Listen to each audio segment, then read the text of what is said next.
Reyes de Babilonia.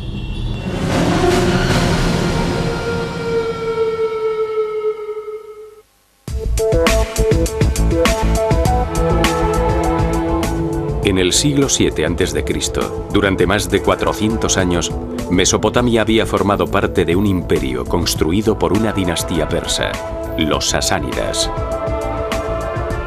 De hecho, estaba justo en el medio del extenso territorio de los sasánidas, que se extendía desde la India y Turquía hasta Irán, Siria y el Mar Rojo. Pero en el 634 después de Cristo, el ejército árabe se empezó a cuestionar la dominación por parte de los sasánidas. Como musulmanes, los árabes seguían una religión llamada Islam y creían que al luchar contra los sasánidas estaban sirviendo a Dios. La palabra utilizada para servir a Dios era yihad. Yihad normalmente se traduce hoy en día como guerra santa. En realidad significa esfuerzo, así que cualquier esfuerzo que hagas para que el Islam se extienda por el mundo, para convertirte en un mejor musulmán, para mejorar la situación de los musulmanes, se considera una yihad. Se considera un esfuerzo para servir a Dios. Según la tradición islámica, el profeta Mahoma es un mensajero de Dios, o de Alá. Para evitar que se le idolatrase, no se permitía ninguna imagen de él. Mahoma, un comerciante de la ciudad de la Meca, estaba bastante molesto con el tipo de negocios que se estaban haciendo a principios del siglo VII. El surgimiento del comercialismo había traído consigo un rechazo a los pobres y a los huérfanos, como solía llamarlos él. Así que decidió recluirse en unas cuevas que había alrededor de la Meca.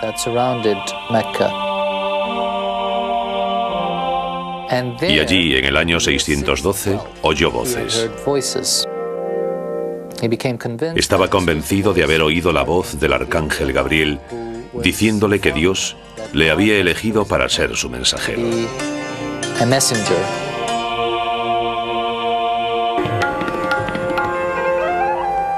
Cuando en el 632 murió Mahoma, se inició un gran movimiento religioso que llegó hasta las filas de los ejércitos árabes, quienes llevaron el Islam más allá de Arabia. En el 636 después de Cristo, los ejércitos sasánidas y árabes se enfrentaron en Al-Qadisiyah, un pueblo al sur de Bagdad, en el río Éufrates. Bajo el mando de su mejor comandante, Rustum, los sasánidas tenían un ejército enorme de 12.000 hombres.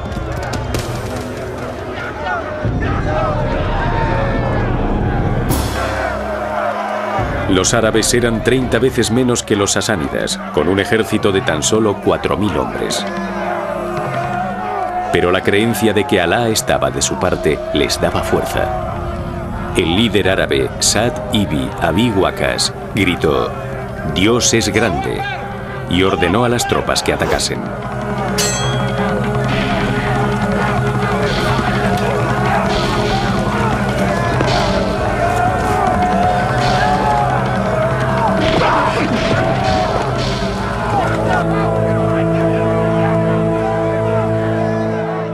Pero no podían competir con los tanques del ejército sasánida. Sus elefantes hicieron estragos en las tropas árabes.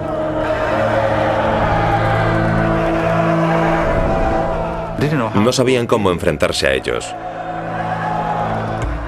Fue muy difícil para todos.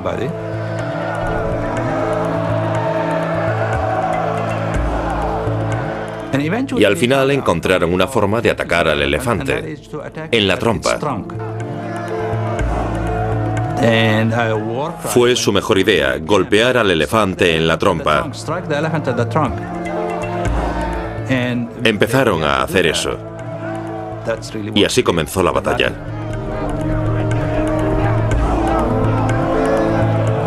Al final del cuarto día de lucha sangrienta, 30.000 hombres habían muerto. Y Rustum fue asesinado al intentar huir. Las tropas sasánidas, confusas y atemorizadas, abandonaron sus puestos y salieron corriendo. Los árabes habían obtenido la victoria. Y la batalla de Al-Qadisiyah selló el destino del imperio sasánida.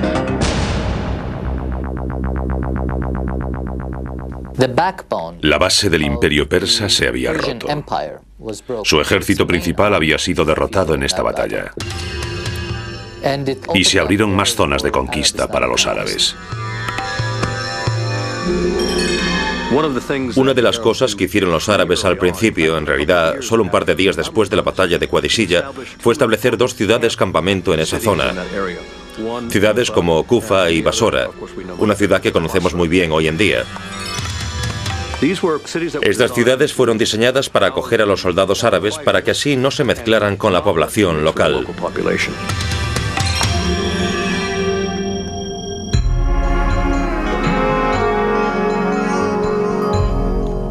A mediados del siglo VII, los árabes controlaban Mesopotamia y la meseta iraní hasta Asia Central. Algunos historiadores creen que a partir de este momento, Mesopotamia ya recibía el nombre de Irak. Los historiadores no consiguen ponerse de acuerdo sobre esto. Algunos dicen que el nombre probablemente derivó de la antigua ciudad-estado de Sumer llamada Uruk. Una versión más aceptada es que el nombre derivó de la palabra semita que se utiliza para describir la costa al borde del río.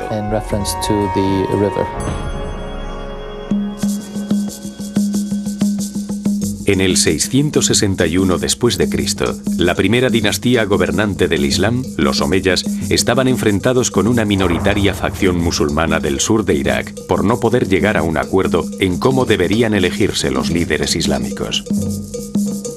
El clan rico, los omeyas, movieron la capital del Islam de Medina, en Arabia, a Damasco y utilizaron al ejército sirio para expandir el imperio árabe.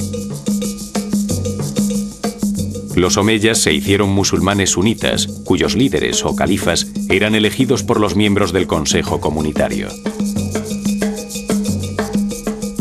Sin embargo, la comunidad religiosa más devota de Irak, los llamados musulmanes chiitas, no reconocían la autoridad del califa omeya.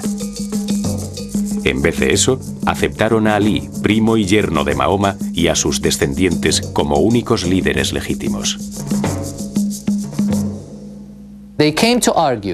Argumentaban que Alí y sus descendientes estaban dotados de inspiración divina y habían sido elegidos por Dios para ser los líderes de la comunidad musulmana. Estos individuos dotados de inspiración divina recibían el nombre de imanes.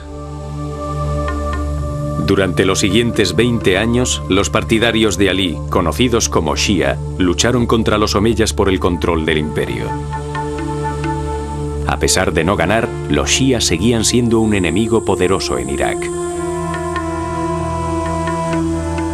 En el 750 después de Cristo, otra dinastía de musulmanes sunitas consiguió derrocar a los omeyas.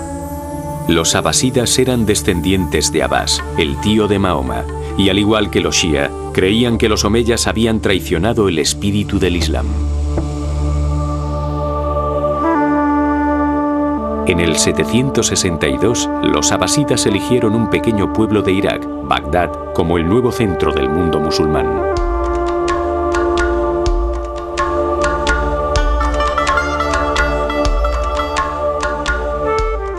Es fácil llegar en carromato porque estaba situada en la orilla oeste del Tigris, al este del Éufrates, lo que significa que estaba casi completamente rodeada de agua y por tanto era más fácil de defender. Un grupo de 100.000 trabajadores transformó Bagdad en una bulliciosa metrópolis. En tan solo 4 años.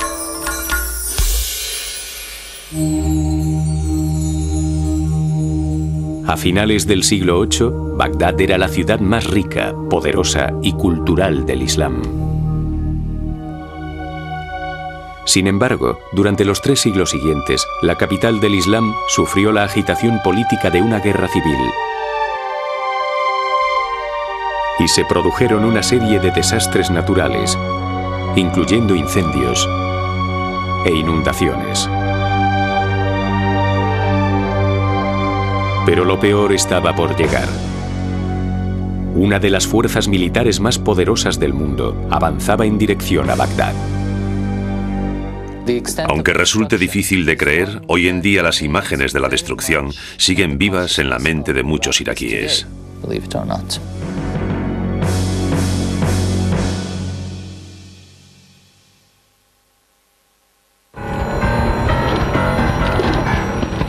A principios del siglo XIII, un temible guerrero, Gengis Khan, formó un ejército casi invencible de nómadas mongoles procedentes de Asia Central.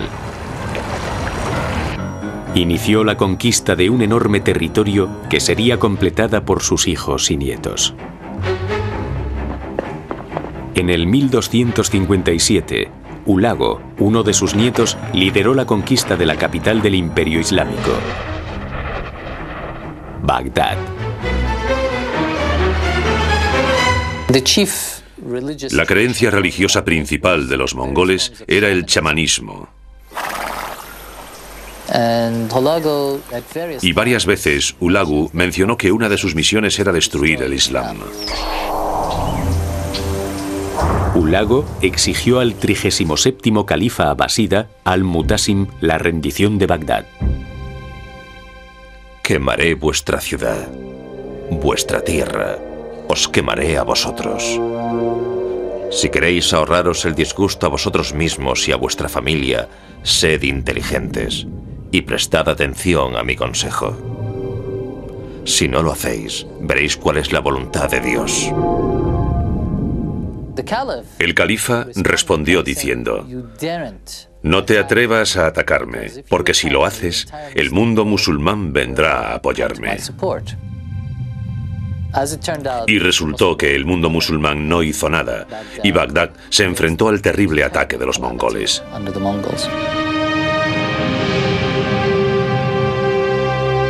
En enero de 1258, Hulago envió un ejército de 70.000 hombres a Bagdad. Después de unos 30 días de lucha, cayó Bagdad.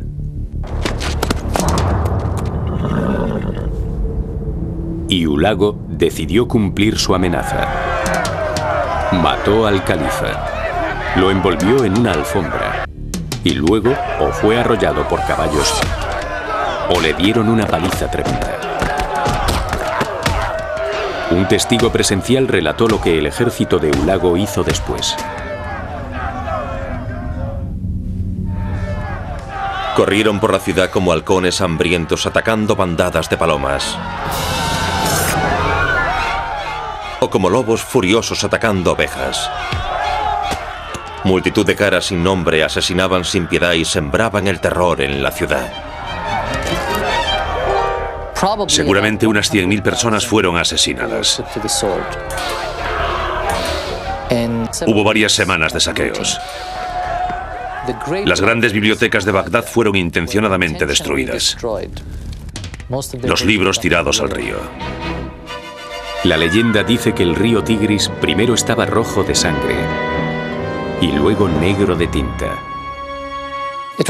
Fue una masacre terrible, y aunque resulte difícil de creer, hoy en día las imágenes de la destrucción siguen vivas en la mente de muchos iraquíes. Para los iraquíes, el nombre de Hulagu significa destrucción y terror.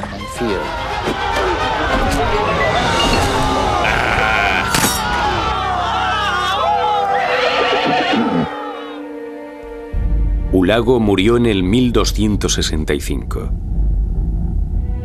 Pero su dinastía, conocida como Dinastía Khan, gobernó el territorio de Irak, el este de Anatolia, el Cáucaso e Irán desde la ciudad iraní de Tabriz. El daño producido por la invasión mongol permaneció latente en Irak durante más de 2 siglos. Irak es continuamente escenario de la devastación, de las invasiones, de la inestabilidad y de un declive económico generalizado. Estos son los años más oscuros de Irak en todos los sentidos. Después de la muerte del último gobernante de la dinastía Khan, en 1357, los mongoles fueron incapaces de seguir controlando Irak. La región estaba empezando a debilitarse bajo el mandato de un puñado de hombres de la zona, hasta que en el siglo XVI Irak se convirtió en el campo de una batalla religiosa entre los 2 imperios vecinos, los persas safávidas y los turcos otomanos. Los otomanos, que eran musulmanes sunitas, habían creado un imperio atacando el territorio cristiano bajo control bizantino, porque consideraban que era su deber, una yihad. Cuando en 1453 los otomanos conquistaron Constantinopla, cambiaron el nombre de la capital bizantina por Estambul. Los otomanos eran la mayor fuerza militar de finales de la Edad Media e incluso de principios de la Edad Moderna. Fueron los primeros en introducir los rifles en su infantería, y los ejércitos otomanos demostraron ser invencibles.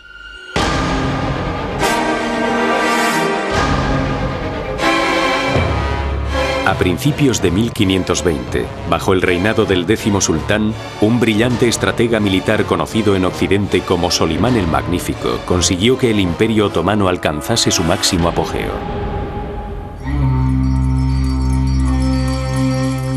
La dinastía safávida fue fundada por el Shah Ismail en 1499. El Estado safávida proporcionó las bases territoriales y sociales del Irán moderno.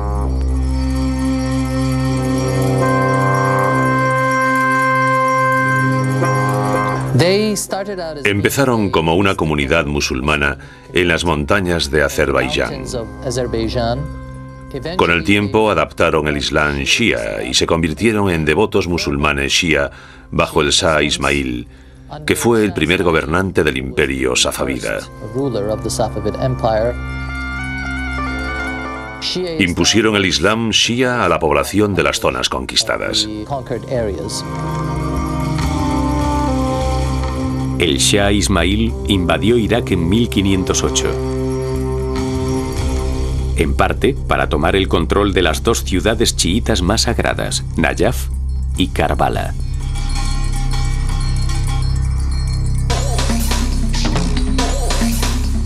El sultán Solimán se consideraba el califa supremo del Islam y por tanto no solo buscaba el control otomano de Irak por razones comerciales, sino también por razones religiosas. Necesitaban conquistarla, no solo para vencer a los persas chiitas y conseguir la legitimidad sunita, sino también porque Irak supondría para Solimán el Magnífico un lugar en el imperio abasida. Si él conquistaba Irak, resucitaría al imperio abasida. Él se veía como el heredero del legado abasida.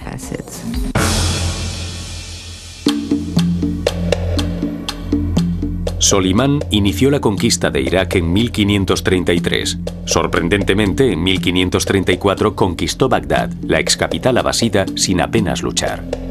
Bagdad se rindió fácilmente ante los otomanos.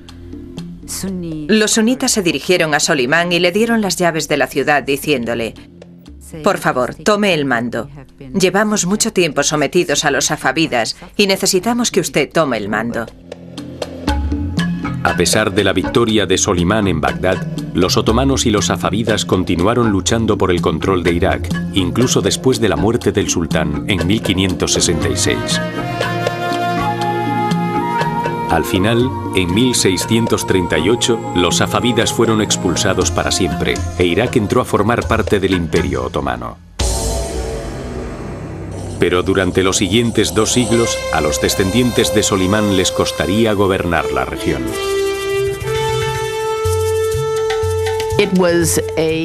Era una sociedad muy dividida. Había muchas tribus en muchas partes y de hecho la mayoría de la gente provenía de zonas rurales o de tribus. Había pocas ciudades y eran pequeñas. Y los otomanos gobernaban una administración bastante precaria, formada principalmente por turcos otomanos, pero también por algunos árabes.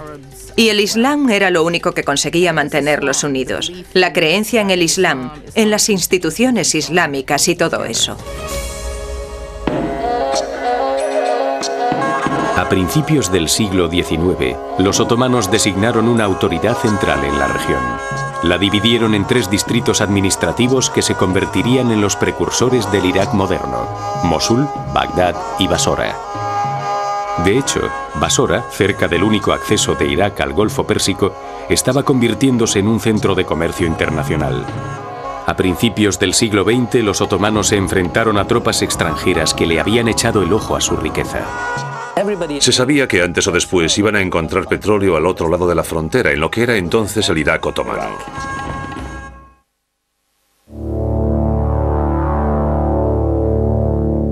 En 1908, se descubrió petróleo en Irán.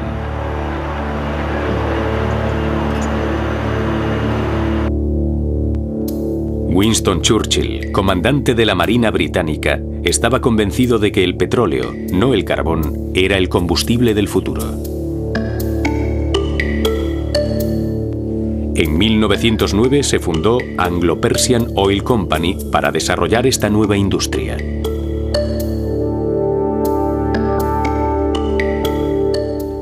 Se sabía que antes o después iban a encontrar petróleo al otro lado de la frontera, en lo que era entonces el Irak otomano. Las inversiones británicas aumentaron. Antes de la Primera Guerra Mundial había muchos más británicos en la zona y una vez allí tenían pensado al menos conquistar el sur del país.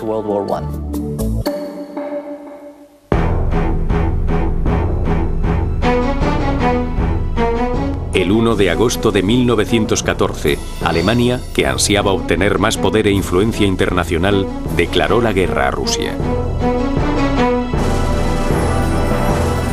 Comenzó la Primera Guerra Mundial.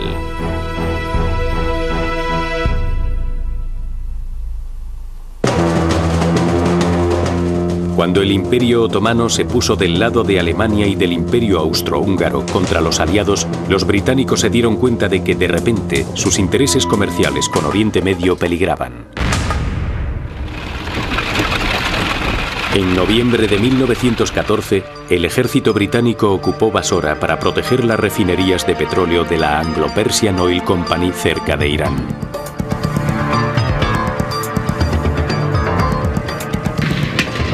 En 1916 comenzaron las ofensivas británicas que finalmente condujeron a la conquista de Bagdad.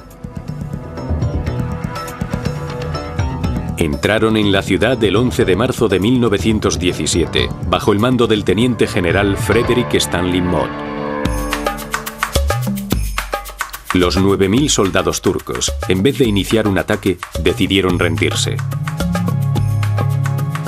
El general Mott anunció a la gente de Bagdad: nuestro ejército no viene a vuestras ciudades y a vuestras tierras como conquistadores o enemigos, sino como libertadores.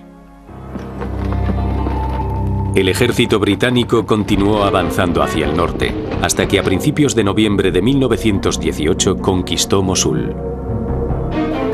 Gran Bretaña controlaba entonces casi todo Irak. Los turcos otomanos fueron derrotados.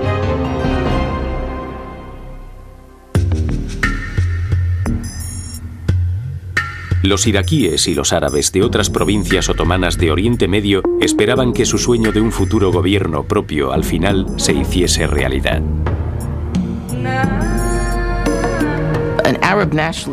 En la Primera Guerra Mundial empezó a formarse una especie de movimiento nacionalista árabe, y muchos oficiales del ejército árabe, soldados civiles e intelectuales que habían sido educados en Estambul, estaban en contra de someterse al control de los turcos.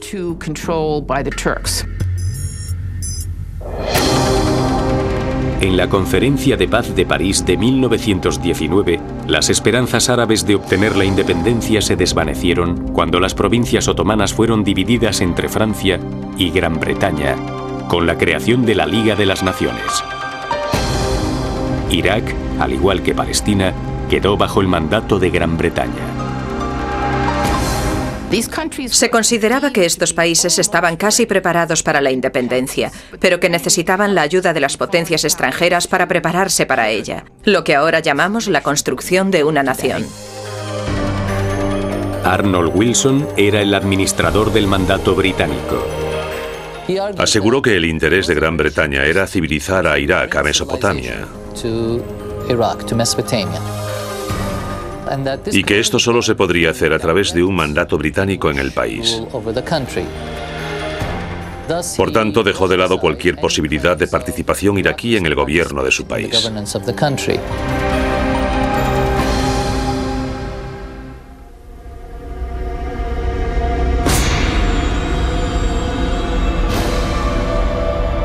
En julio de 1920, 100.000 iraquíes, enfurecidos por haber sido excluidos del nuevo gobierno, iniciaron una revuelta. Desde el punto de vista iraquí, esta fue la primera rebelión nacional contra el colonialismo británico. Los británicos tardaron 3 meses en acabar con la revuelta. En 1921, el secretario de las colonias, Winston Churchill, estaba decidido a acabar con el mandato británico y poner al mando de Irak a un rey que fuese del gusto de británicos y árabes. Eligió al príncipe Faisal al-Hussein como gobernante del nuevo estado. Faisal no era iraquí, sino que era un miembro de los hashemitas, la familia que gobernaba la Meca. Faisal era descendiente de Mahoma y por tanto tenía como una especie de credenciales religiosas. Poseía el título de nacionalista árabe porque había sido el líder de una revuelta contra los otomanos en el nombre del Islam. Se le consideraba un líder bastante moderado y dispuesto a adaptarse a los intereses británicos. En agosto de 1921, Faisal fue elegido rey de Irak en un dudoso referéndum. La monarquía hashemita era considerada por muchos iraquíes como extranjera. El verdadero problema era que veían a la monarquía como una especie de herramienta de los británicos y fue el mandato británico en sí mismo lo que generó esta oposición. El control británico no podía evitar que el rey Faisal condujera a Irak hacia un estado más libre. En octubre de 1932, el rey exigió que se admitiese a Irak como estado independiente en la Liga de las Naciones.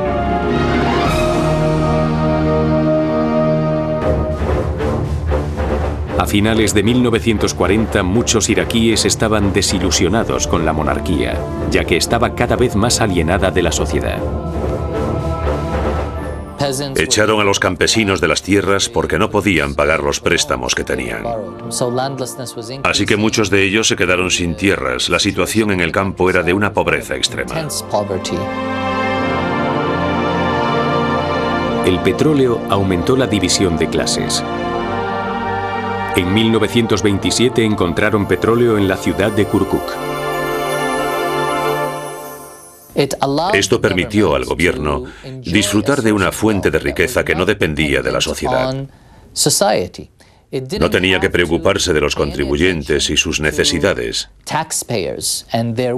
Todos los fondos del gobierno iraquí se sacaban justo de la tierra. Así que no dependían de nadie. Y eso provocó que el gobierno se volviera más arrogante y se aislara cada vez más. La desigualdad y la miseria social intensificó los sentimientos nacionalistas árabes anti-Occidente. Surgen ideologías, especialmente marxista-leninistas, que empezaron a influenciar a la gente que estaba luchando contra el colonialismo y el control del imperio británico.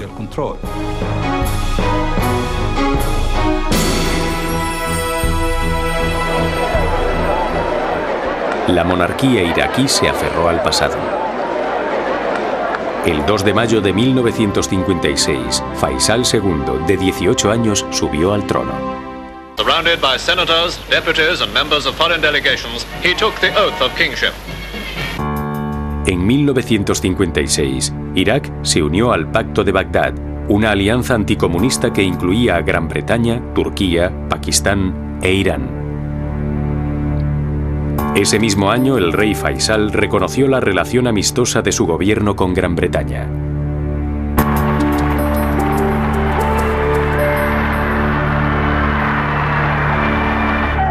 Dos años después, el rey fue asesinado. Una vez que se empieza, ya no se puede parar.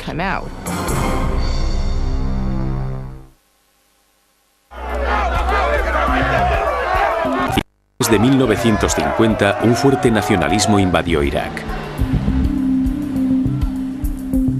Decididos a acabar con la monarquía, un grupo militar llamado el Movimiento de Oficiales Libres dieron un golpe de Estado el 14 de julio de 1958. Explosive news from the Middle East. A military coup and mob revolt in Iraq topples King Faisal from the throne. Terminó en solo unas horas. Se produjo una sangrienta masacre en el Palacio Al-Zuhor, en la que murió el rey Faisal, de 23 años. They tore him to pieces, they mutilated his body, they cut his feet off, they cut his head off, his hands, and then they hanged him for everyone to see.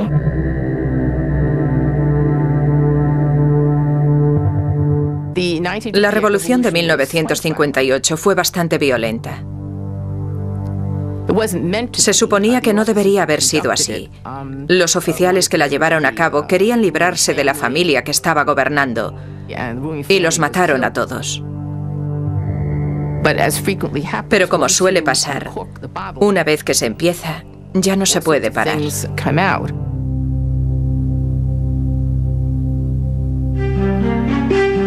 El líder de la revolución, el general Abdul Karim Qasem, se convirtió en primer ministro de la nueva República de Irak. Our revolution is a real reaction against tyranny and corruption. Our foreign policy is to work for peace and cooperate with the other nations. We are friendly to all peace-loving nations on the basis of mutual interest.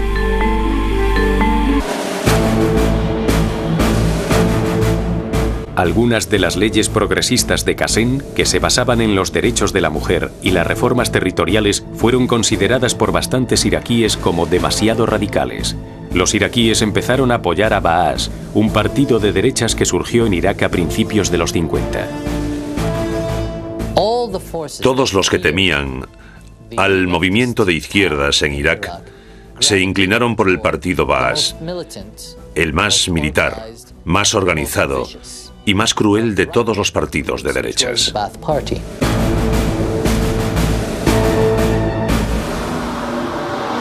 The storied city of Baghdad, capital of Iraq, has been the scene once more of bloody revolt that has seated a new government.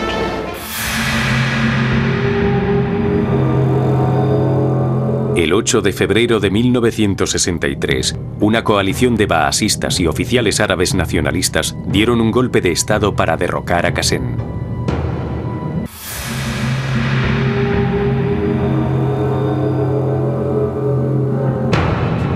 ...24 horas después fue ejecutado.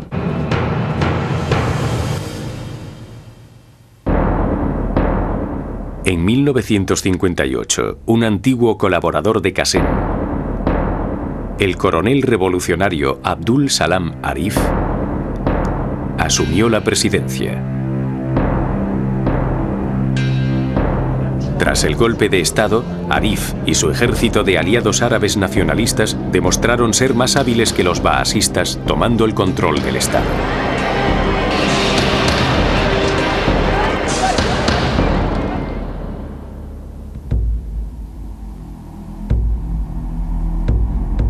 Pero el partido Baas no se retiró. De hecho, se hizo más fuerte, reclutando nuevos miembros e inculcando aún más sus ideales en los cuerpos de élite de los oficiales del ejército. El hombre responsable de todo esto fue Saddam Hussein, que en realidad era el que estaba a cargo de toda la organización, incluyendo no solo la estructura de la célula, sino también el Consejo de Seguridad. El 13 de abril de 1966, Arif falleció en un accidente de helicóptero.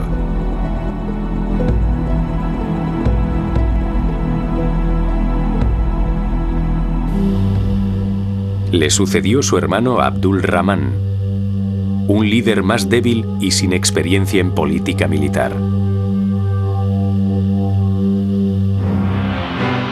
El 17 de julio de 1968, el partido Baas se aprovechó de la incompetencia política de Abdul Rahman.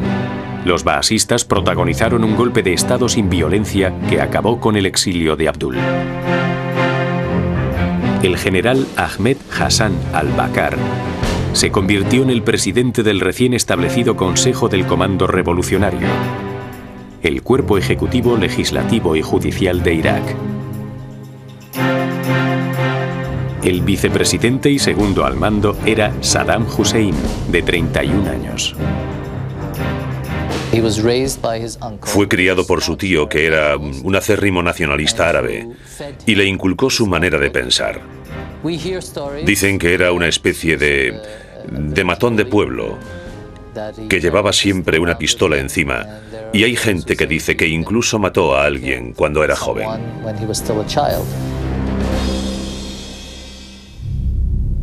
Saddam estaba a cargo de la seguridad interna. Su trabajo consistía en suprimir la oposición al partido Baas y a él mismo. Durante mucho tiempo los baasistas dependieron de elementos militares para estabilizar su gobierno. Saddam constituyó una ayuda para el partido. Se trataba de la policía secreta. La policía secreta sembró el terror en Irak y todo el mundo tenía miedo hasta de su vecino. Incluso los padres tenían miedo de sus propios hijos. Durante los siguientes 10 años, al-Bakr y Saddam Hussein condujeron a Irak hacia el totalitarismo.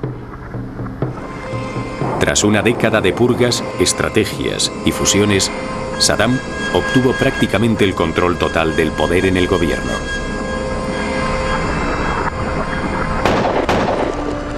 No es extraño que al-Bakr decidiera dimitir alegando mala salud. El 17 de julio de 1979, Saddam se puso al frente de la política iraquí y se proclamó nuevo líder de Irak.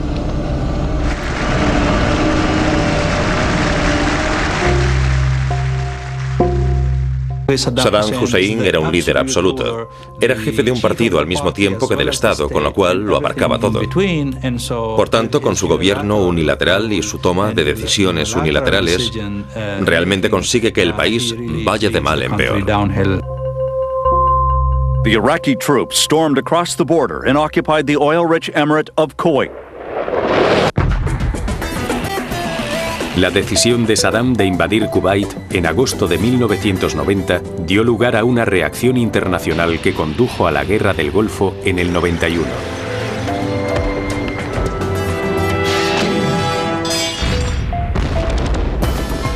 Acabó en derrota y en un alto el fuego realmente humillante para Irak. Durante los siguientes 12 años, los iraquíes soportaron sanciones económicas, inspecciones de armas y ataques aéreos. Bajo el mandato de Saddam, Irak había alcanzado su mayor potencial. Era un país muy rico. Tenía muchos recursos, pero estaba obligado a ser económicamente subdesarrollado debido a las sanciones impuestas tras la Guerra del Golfo. Saddam se mantenía firme. This is a regime that has something to hide from the civilized world. En el 2002, el gobierno de Estados Unidos aseguró que el líder iraquí había escondido armas de destrucción masiva en alguna parte de su país. Una coalición militar liderada por Estados Unidos entró en Irak en abril de 2003 y antes de acabar el año, Saddam Hussein había sido derrocado y capturado.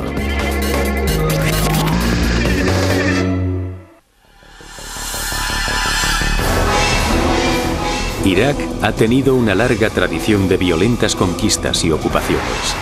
Desde los tiempos de guerras en la antigua ciudad-estado, a las batallas para conseguir Babilonia o Bagdad, o las revueltas y revoluciones de tiempos más recientes, muchos han buscado el control de Irak. Es una tierra que tiene mucha riqueza histórica. En el pasado tenía riqueza comercial y agrícola. En el presente, riqueza petrolífera, y eso ha invitado constantemente a las invasiones.